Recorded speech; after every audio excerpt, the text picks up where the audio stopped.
Good evening all of you. आज मैं आपसे अपने वीडियो में रवि कुमार सिन्हा के मेंस एज राइटिंग के बारे में बात करेंगे।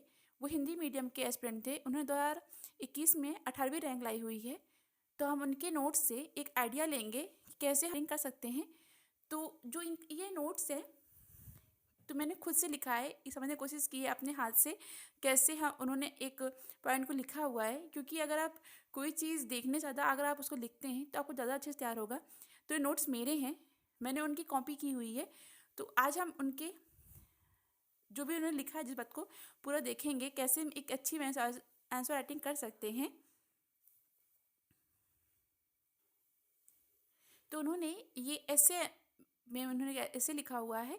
तो चार में से सबसे पहले उन्होंने सबसे पहला क्वेश्चन उठाया हुआ था जो कि है अत्यधिक असमानता आय की असमानता से ज़्यादा अवसरों की असमानता है। तो उन्होंने जो सबसे पहले लिखने की कोशिश की तो उन्होंने सबसे पहले यहाँ पे इंडियन कॉन्स्टिट्यूशन का प्रियम्बल लिखा हुआ है। आप देख सकते हैं कि उन्होंने लिखा है कि हम भारत के लोग भारत को एक संपूर्ण प्रभुत्व संपन्न समस्त नागरिकों को सामाजिक आर्थिक एवं राजनीतिक विचार अभिव्यक्ति स्वास्थ्य धर्म तथा उन्हें उपासना की स्वतंत्रता प्रतिष्ठा व अवसरों की समता तथा उन्हें उस सब में राष्ट्र की एकता व अखंडता सुनिश्चित करने वाली है। संविधान को अधिनियमित व समर्पित करती है। तो उन्होंने कॉन्स्टिट्यूशन के बारे में लिखा पहले। उसके बाद उन्होंने कॉन्स्टिट्यूशन को आगे बढ़ाते हुए कहा भारतीय संविधान की प्रस्तावना पर यदि एक नज़र डालें तो हमें पता चलता है कि इसमें नागरिकों को संविधान द्वारा प्रदान की जाने वाली सभी लाभों व उपादानों का एक खाका प्रस्तुत किया गया है। जहाँ तक समता की बात है तो इसमें प्रतिष्ठा व अवसरों की क्षमता का जिक्र किया गया है। तो न्याय की संकल्पना भी बहुयामी है अर्थात सामाजिक आर्थिक एवं राजनीतिक न्याय का मिश्रण है। इस तरीके से उन्होंने अंडरलाइन भी किया हुआ है, आप देख सकते हैं। मैंने उनकी सेम टू सेम डिक्टो कॉपी किया हुआ है। तो आगे बढ़ते हुए उन्होंने लिखा है शायद हमारे संविधान के निर्माताओं ने अच्छी तरह समझा था कि केवल आर्थिक असमानता या अन्याय का समन कर देने से जो आदर्श राज्य बनाने का स्वप्न देख रहे थे पूर्ण नहीं हो पाया। इसी क्रम में अब यदि असमानता की बात करें तो इसे भेदभाव संकल्पना के रूप में समझा जा सकता है अर्थात किसी के पास अधिक है तो किसी के पास वंचना की स्थिति का होना। किंतु इस केवल धन दौलत के नज़रिए से देखना आंख उठाकर देखने के समान है क्योंकि यदि अवसरों के प्रकारों का विवेचन करें तो इसमें आर्थिक अवसर भी आएंगे और सामाजिक राजनीतिक सांस्कृतिक भी। तो हमें मीन्स आंसर राइटिंग जब भी लिखना है तो एक पानी की फ्लो की तरह हो कि आपकी बातें बहती हुई जाएं। उस तरीके से उन्होंने अपने मीन्स आंसर राइटिंग को आगे बढ़ाते हुए लिखा है कि परीक्षण केवल इस बात का होना चाहिए कि इन सभी प्रकारों का अनुपात क्या है। क्या आर्थिक अवसर सभी अवसरों में मौलिक हैं, सभी अवसरों की नींव है, अधिक महत्वपूर्ण है या अन्य अवसरों की भूमिका भी उतनी ही है महत्वपूर्ण है या इससे अधिक महत्वपूर्ण है। हिंदी के प्रसिद्ध मार्क्सवादी लेखक यशपाल के सुप्रसिद्ध उपन्यास के कथानक पर विचार करें तो उसमें एक पात्र है प्रेस्थ जो निम्न वर्ग का है किंतु अत्यंत धनी है। धनी होने के बावजूद भी उसका पुत्र हमेशा सामाजिक समानता की तड़प में व्याकुल रहता है। इस तरह आप देख सकते हैं कि उन्होंने कुछ राइटर के बारे में लिखा है। जब भी आप मीन्स आंसर राइटिंग करिए तो कोटेशन डाल करके या फिर डायग्राम बना करके कुछ अंडरलाइन करके अच्छे से लिखने की कोशिश किया करिए। इससे एक अलग से दिखता है, कोई वर्ड अलग से दिखता है तो इससे काफ़ी अच्छे इफेक्ट आते हैं मीन्स आंसर राइटिंग में। तो उन्होंने आगे लिखते हुए लिखा है कि वह कहता है जन्म का अपराध यदि यह जन्म का अपराध है तो उसका मार्जन किस प्रकार संभव है। धन की शक्ति, किसी की शक्ति, अस्त्र की शक्ति, कोई भी शक्ति जन्म के अपराध का मार्जन नहीं कर सकती। इस तरीके से उन्होंने आगे बढ़ाते हुए उस पंक्ति के बारे में समझाते हुए लिखा हुआ है कि उपयुक्त पंक्तियों के आधार पर हमें समझना चाहिए कि हर व्यक्ति की परिस्थितियाँ भिन्न होती हैं। इसका जीवन दर्शन भी भिन्न प्रकार का होता है। उसमें जीवन के लक्ष्य, आकांक्षाएं, इच्छाओं को पर्याप्त व्यक्ति निष्ठा विद्यमान होती है।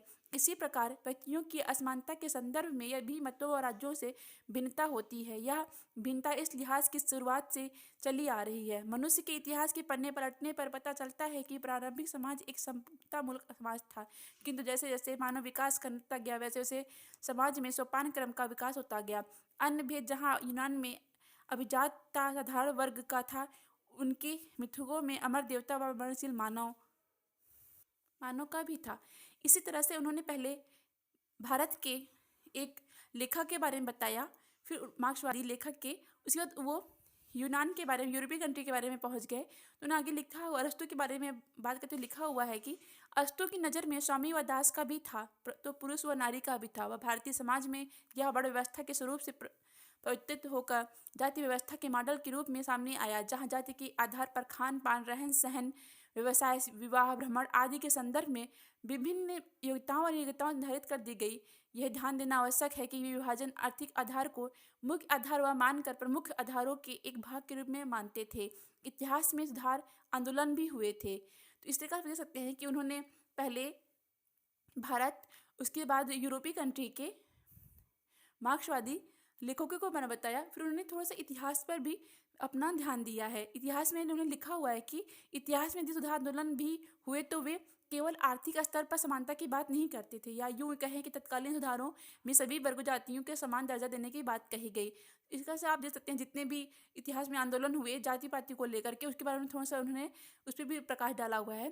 फिर उन्होंने कबीर की बातें लिखते हुए कहा है कि कबीर ने जहाँ जाति पाति पूछे ना कोई, हरि को भजे सो हरि का होई, कहकर जातिगत व सामाजिक समानता स्थापित करने का प्रयास किया, तो महात्मा बुद्ध ने धर्म में पुरुष स्त्री दोनों को स्थान देकर लैंगिक स्तर पर अवसरों की समानता स्थापित की। इसी प्रकार तुलसी ने ना ही दरिद्र सम दुख जग मुआही कहकर आर्थिक स्तर पर असमानता के प्रभाव का विश्लेषण किया। तो सूरदास जैसे भक्तों ने कृष्ण के प्रेम में हर गोपी को डूबा कर धार्मिक स्तर पर समतापूर्वक प्रेम की स्थापना की है। आप देख सकते हैं कि उन्होंने किस तरीके से कवि के बारे में, कवि के, तुलसी के, सूरदास के बारे में लिखते हुए काफ़ी अच्छे से अपने मेंस आंसर राइटिंग करने की कोशिश की है।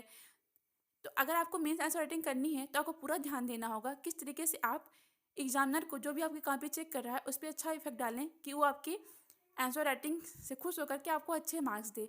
इसी को आगे बढ़ाते हुए लिखा हुआ है कि इसी प्रकार के उदाहरणों की शुरुआत पश्चिम में हुए पुनर्जागरण में दिखाई पड़ती है, जहाँ के विचारकों ने सामंती व्यवस्था में व्याप्त विभिन्न बहुआयामी भेदभाव को समाप्त करने का प्रयास कर आधुनिकता का सूत्रपात किया, जो कि आगे चलकर J.S. मिल के लेख सपनेश्वर of women subjection of women तथा बेधम जैसे विचारकों के उपयुक्तवाद सिद्धांतों पर हर व्यक्ति को एक गिना जाए कैसे दिखता है में तो समानता के तत्व विभिन्न तत्व दिखाई पड़ते हैं। यह भी दिखाई पड़ता है कि जहाँ पर आर्थिक असमानता को ही प्रबुद्ध बाधा नहीं माना गया है, बल्कि उसे एक प्रकार मात्र ही माना गया। इसी क्रम में आगे बढ़ने पर औद्योगिकरण के साथ साथ विश्व में व्यापार बढ़ने लगा, तो नए पश्चिमी मूल्यों का एक स्तर तैयार हुआ, जिसकी परिणति हो हमें आज के वैश्वीकरण, उदारीकृत, निजीकृत विश्व में भौतिकवाद व व्यक्तिवाद के चरण उफान में नजर आती है। यहाँ के विकास का मॉडल अधिक उपयोग को ही विकास का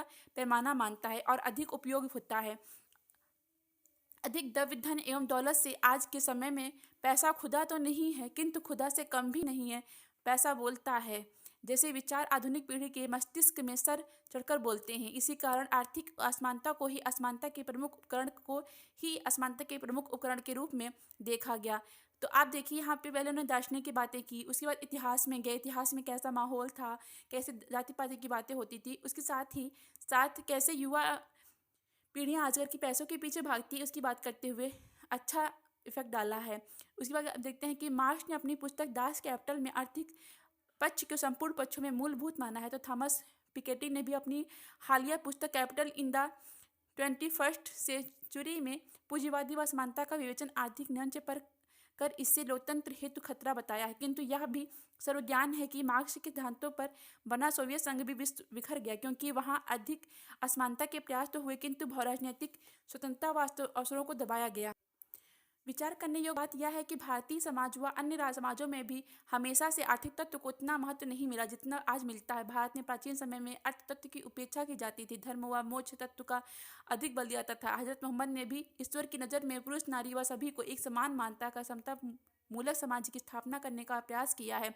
गुरु नानक जी के सच्चा सौदा, लंगर व पंगत जैसे सिद्धांत वर्णभेद को मिटाकर जातिगत समानता की बात करते हैं। इसी का कि उन्होंने हिंदू धर्म, सिख धर्म और मुस्लिम धर्म, ईसाई धर्म सबके बारे में बात किया, कैसे किसमें कितनी समानता दी जाती है, जाति को लेकर के लैंगिक समानता किस प्रकार दी जाती है, सभी को उन्होंने अच्छे से बताया हुआ है। आगे चलकर महात्मा गांधी ने आध्यात्मिक विकास को प्रमुख लक्ष्य घोषित किया है। स्वधर्म के अनुसार जीने के अवसरों की सृजनशीलता को प्रमुख बल दिया, जहाँ पर हर धर्म, लिंग, वर्ण समान रूप से कार्य करें।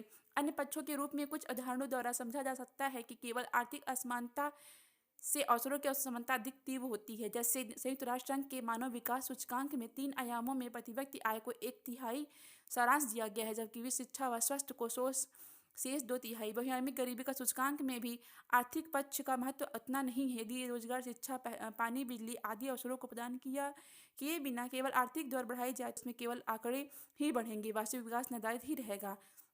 जहाँ तक न्याय की संकल्पना का प्रश्न है, वहाँ भी न्याय का समता के लिए विधि द्वारा स्थापित प्रक्रिया यह तय करती है कि समान के साथ समान व्यवहार होना चाहिए, ताकि असमान के साथ असमान व्यवहार। संविधान में मूल अधिकारों के अनुच्छेद 15, 16, 17 केवल आर्थिक असमानता को दूर कर सके, सामाजिक असमानता को मिटाने की भी वकालत करते हैं। राज्य के नीति तत्व भी आर्थिक के साथ साथ सामाजिक व न्याय पर भी बल देते हैं। तो हम वही दूसरी ओर अनुच्छेद 324 व 325 राजनीतिक मताधिकार प्रदान कर राजनीतिक समानता प्रदान करने का प्रयास करते हैं। आप यहाँ पे देख सकते हैं कि उन्होंने हिस्ट्री, इकोनॉमी और पॉलिटी तीनों का अच्छे से लिखा। जब भी आप कोई मीन्स आंसर राइटिंग करें, जैसे आप खास करके इससे लिख रहे हैं, तो आप उसमें पॉजिटिव, नेगेटिव अपना जितना भी अच्छा जिस क्षेत्र से डाल सकते हैं, जितनी भी अच्छी राइटिंग आंसर राइटिंग कर सकते हैं, उतना अच्छा आपको करना चाहिए।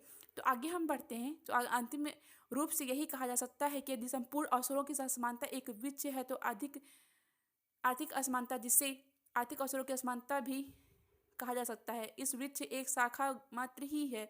दोनों ही स्तर अत्यंत विनाशक हैं, जो हमारे मानव जीवन, हमारी क्षमता, हमारी लोकतांत्रिक मूल्यों की समझ चुनौती उत्पन्न करते हैं। हमारा प्रयास यही रहना चाहिए कि वर्गीय, लैंगिक, सामाजिक, आर्थिक, राजनीतिक सभी स्तरों पर असमानता का निवारण किया जा सके, क्योंकि एक दलित के लिए धन के बजाय सामाजिक स्वीकृति व पहचान की लालसा अधिक मायने रखती है, तो एक महिला के लिए स्वतंत्रता व पुरुष के समझ समानता के सर्वभूषणों से अधिक महत्व रखती है। अतः कुल मिलाकर जीवन की सार्थकता के लिए अधिक असमानता, आर्थिक असमानता के साथ साथ उपहारों की विभिन्न स्तरों पर समता भी आवश्यक है। असरों की विभिन्न स्तरों पर समता की भी आवश्यकता है।